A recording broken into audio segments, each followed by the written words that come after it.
اس سے پہلے سورہ بقرہ کی مختلف آیات کا خلاصہ ہوا۔ ابھی اپنے سامنے جو آیت کریمہ ہے، اس آیت کریمہ کو اللہ تبارک و تعالیٰ نے کب نازل فرمایا، اس کے نزول کا معاملہ کیا رہا، شان نزول کیا ہے، تو اس سلسلے میں روایتوں میں موجود جو ہے وہ یہ کہ علامہ اسماعیل حقی علیہ رحمۃ الرضوان بیان فرماتے ہیں کہ پہلے شیاطین اور جنات کا آسمان پہ جانا یہ بند نہ کیا گیا تھا، چنانچہ ان کو اجازت رہی۔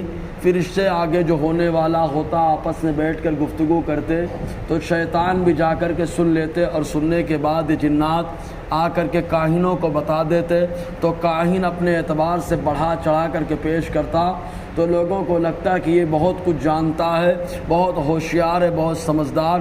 تو اس طریقے سے حضرت سلیمان علیہ السلام کے زمانے سے پہلے بنی اسرائیل زبردست انداز میں جادو سیکھنے لگے اور اپنے آپ کو جادوگر اور کاہن کہلوانے میں فخر محسوس کرتے تھے۔ چنانچہ ایک دم شباب پہ جب یہ معاملہ آیا تو اللہ تعالیٰ نے حضرت سلیمان علیہ السلام کو حکم دیا آپ ان لوگوں کو منع فرمائے۔ چنانچہ حضرت سلیمان علیہ السلام نے سب کو روکا، لیکن وہ باز نہ آئے۔ تب حضرت سلیمان علیہ السلام نے ان سے جادو کی کتابوں کو چھین کر کے اپنی کرسی کے نیچے اٹھا کر کے دبا دیا اور دفن کر دیا۔ اس طریقے سے معاملہ ختم ہو گیا، اور اس کے بعد جو ہے شیطان نے جو ہے بنی اسرائیل کے درمیان یہ بات ڈالی کہ حضرت سلیمان علیہ السلام جادو کے دم پر حکومت کیا کرتے تھے اور جادو کے بیس پر لوگوں کو اپنے کنٹرول میں رکھتے تھے۔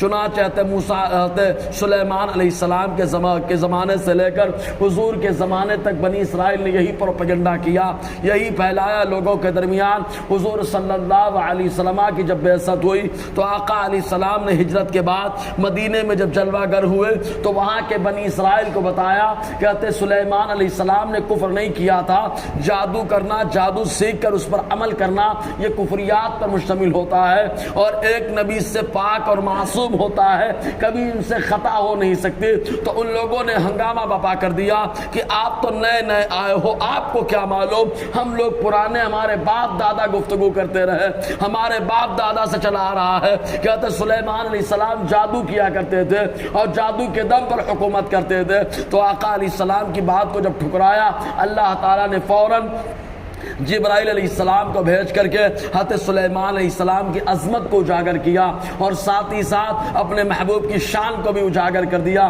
خود آقا علیہ السلام نے ارشاد فرمایا سارے نبی اللہ کی بھائی ہے، اس لیے کہ اللہ تعالیٰ نے سب کو وحی کے ذریعے سے جو ہے پیغام دینے کا حکم دیا، تو ہر نبی کے پاس وحی آتی ہے، اس اعتبار سے اللہ کی بھائی ہیں۔ آقا نے فرمایا، اللہ تعالیٰ فرماتا ہے وَاتَّبَعُوا مَا تَتْلُو الشَّيَاطِينُ عَلَى ملک سلیمان، اور پیروکار ہوئے بنی اسرائیل اس کے جو شیطان پڑھا کرتے تھے سلیمان علیہ السلام کی بادشاہت میں، یعنی ان کے زمانے میں جو شیطان جادو کرتے سیکھ کر کے آتے اور کاہنوں کو بتا دیتے، بنی اسرائیل بھی اس کے سیکھنے میں لگ گئے۔ اور شیطان کس کو کہا جاتا ہے؟ شیطان کے معنی ہوتا ہے سرکش شریر، جو شرارت کرے اس کو شیطان کہا جاتا ہے۔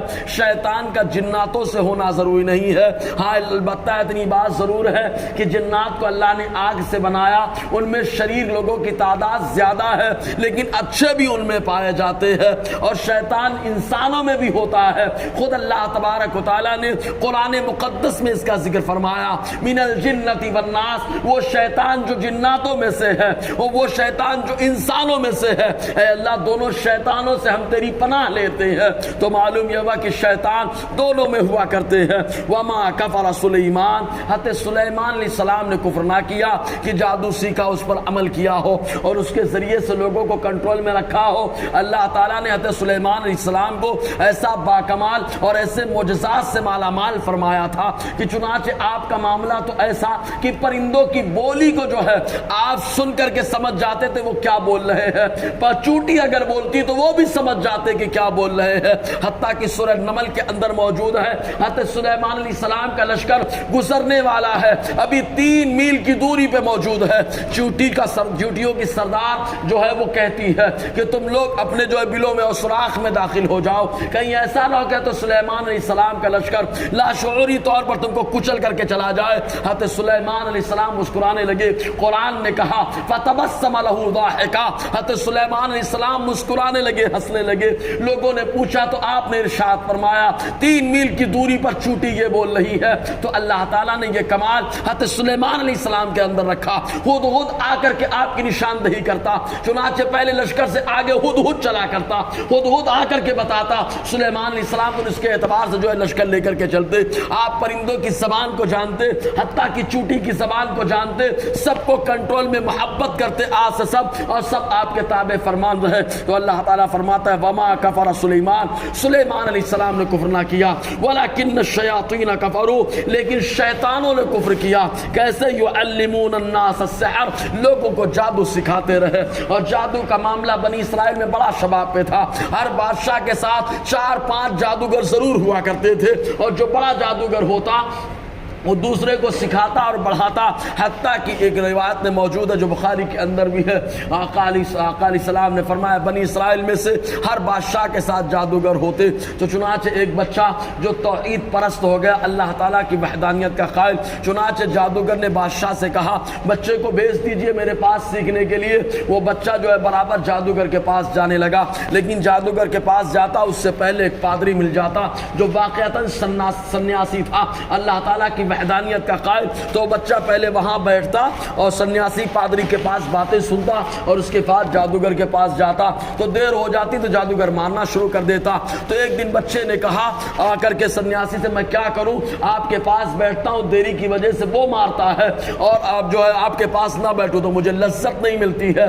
تو انہوں نے بتایا اگر تمہیں تاخیر ہو جائے تو تم کہہ دینا کام سے میں گھر میں لیٹ ہو گیا، اور ادھر گھر پہنچنے میں اگر کوئی مارے تو بول دینا کہ جادوگر نے روک لیا تھا۔ بہرکیف ایک معاملہ چلتا رہا تربیت کا۔ ایک وہ دور آیا کہ ایک بڑا سا جانور راستے میں کھڑا ہو گیا، ہٹنے کا نام نہیں لے رہا تھا، لوگ پریشان تھے۔ اس بچے نے پتھر اٹھایا اور کہا کہ آج پتہ لگاؤں گا کہ معاملہ کس کا اچھا ہے، جادوگر کا معاملہ اچھا ہے یا راہب اور پادری کا معاملہ اچھا ہے۔ بچے نے پتھر اٹھایا اور جادوگر کے نام سے جب مارا تو کچھ نہ ہوا، لیکن پادری کے رب سے مارا تو فوراً وہ جانور وہاں سے ہٹ گیا۔ بچہ سمجھ گیا سچا یہ ہے۔ چنانچہ اس کی وجہ سے یہ کمال کو بچہ پہنچ گیا کہ بادشاہ کا ہمنشی نابینا ہو گیا، اندھا ہو گیا، بہت علاج کیا، پریشان ہو گیا۔ آخرکار لوگ جو ہے اس کو اسی بچے کے پاس لے گئے۔ اس بچے نے رو رو کر کے اللہ کی بارگاہ میں دعا کی، اللہ تعالیٰ نے اس ہمنشی کو بادشاہ کے جانشی کو بادشاہ کے ہمنشی کو اللہ تعالیٰ نے روشنی عطا فرما دی۔ جب اس کی روشنی آ گئی بادشاہ کے پاس جا کے بیٹھا تو بادشاہ نے کہا کہاں سے روشنی آ گئی؟ تو وہ ہمنشی کہتا ہے میری روشنی میرے اللہ نے واپس کر دی، میرے رب نے واپس کر دی۔ بادشاہ نے کہا میرے علاوہ بھی تمہارا کوئی رب ہے؟ کہا ایک رب ہے جس نے ساری کائنات کو بنایا ہے، نظام وہی چلاتا ہے، اسی نے میری آنکھوں میں روشنی عطا کر دی ہے۔ چنانچہ بادشاہ اس کے اوپر زور ڈالنے لگا، تو یہ کہاں سے تجھے معلوم ہوا؟ بہت مارا، اس کے اوپر سے آری چلا دی۔ آخرکار جب آری چلنے لگی تو اس نے بچے کا نام لیا، بچے کو پکڑا گیا، اٹھا کر کے اس کو دریا میں ڈالنے کے لیے بادشاہ لے کر کے گیا سپاہیوں کے۔ دریا پہ جب پانی پہ جہاز پہ چڑھا تو اس نے اللہ تعالیٰ سے مدد مانگی، جہاز ہلنے لگا، سارے سپاہی گر گئے، بچہ واپس آ گیا۔ اس کے بعد پھر پکڑ کے سپاہی جو گئے پہاڑ پر لے کر کے گئے، لے جانے کے بعد نیچے ڈالنا چاہا بادشاہ کے حکم سے، لیکن پھر اس نے اللہ تعالیٰ سے دعا کی، پہاڑ ہلنے لگا، سپاہی نیچے گر گئے، بچہ واپس آ گیا۔ آخر میں جب عاجز آ گیا بادشاہ تو بادشاہ پوچھتا ہے کہاں کیسے تمہارا معاملہ حل ہوگا؟ تو بچے نے کہا اگر تم مجھے مارنا چاہتے ہو تو میرے تیر کمان میں سے جو میرے ترکش میں سے ایک تیر نکالو اور میرے رب کے نام سے چلاؤ، اس کے بعد جو ہے شہادت کا معاملہ درپیش ہوگا۔ چنانچہ لوگوں نے مارا اور جیسے ہی بادشاہ نے چلوایا تیر آ کے کن پٹی پہ لگا، بچہ انتقال کر گیا، شہید ہوا۔ لیکن لوگوں نے جب دیکھا یہ معاملہ تو سب کلمہ پڑھ کر کے مشرف اسلام ہونے لگے اور کہنے لگے کہ یہ بادشاہ جو بچہ ہے، اس بچے کا رب سچا ہے اور اس کی وجہ سے بچے کو اللہ نے حفاظت عطا فرمائی۔ بہرکیف لوگ ایمان لائے تو ہر دور میں جو ہے بنی اسرائیل میں جادو کا معاملہ شباب پہ رہا۔ حضرت سلیمان کو تہمت لگاتے رہے، حضور نے برات کا اعلان فرما دیا، قرآن نے بھی ان کی عظمت کا اعلان کیا۔ انشاءاللہ آگے گفتگو رہے گی، اللہ تعالی ہم سب کو فیضان قرآن، برکات قرآن سے مالا مال فرمائے۔